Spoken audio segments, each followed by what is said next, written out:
তো প্রথমে আমি এখানে লাইনটা দিয়ে নেব কানেকশনটা দেওয়ার পরে, দেন এখানে চাপ দিয়ে ধরতে হবে 3 সেকেন্ড পর্যন্ত। এবার দেখুন এটা অন হয়ে যাবে। তো এখান থেকে আপনি বেসিক্যালি স্টেপ 5 দিয়ে আপনি সব কিছু করতে পারবেন। তো আমরা প্রথমে স্টেপ 5 দেবো, দেওয়ার পর দেখছেন এখানে 200 ওয়াটে মানে এই কয়েলটি কম হচ্ছে, এখানে এটা লাল হয়ে যাচ্ছে আস্তে আস্তে। আপনি এটা এখান থেকে কম বেশি করতে পারবেন রেগুলেটরের সাহায্যে। 2200 আর সর্বনিম্ন আপনার 200।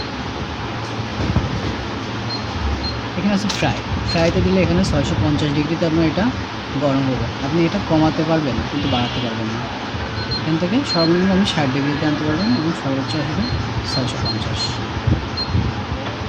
এখানে বারবিকিউ একটা অপশন আছে, এটা 550 ডিগ্রিতে গরম হবে।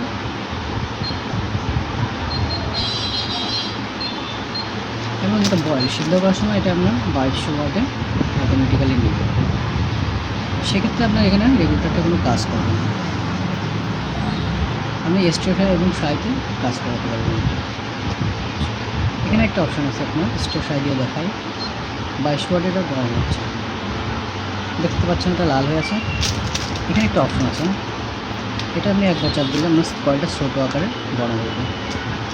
আরেকটা চাপ দিলে সাইডের যে কয়েলটা আছে ওইটা বড় আকারে গরম হবে, মানে পুরোটাই গরম হবে। দেখতে পাচ্ছেন এটা 1100 ওয়াটে গরম হচ্ছে, সাইডটা গরম হচ্ছে। আর একটা চাপ দিলে আপনার এটা পুরোটাই আপনার সে আবার 2200 ওয়াটে চলে যাবে। এটা আপনার এখানে আপনার একটা অপশন আছে টাইম, একটা চাপ দিয়ে আপনি এখানে টাইমটা সেট করতে পারবেন, 10 মিনিট, 25 মিনিট, 50 মিনিট এখানে সেট করতে পারবেন। এবং এটা লকও করতে হবে, 3 সেকেন্ড এখানে চেক হয়ে রাখলে এটা লক হয়ে যাবে। আবার এটা আনলক করতে গেলে 3 সেকেন্ড চেক করতে হবে, গরম হলে এটা অফ করবে।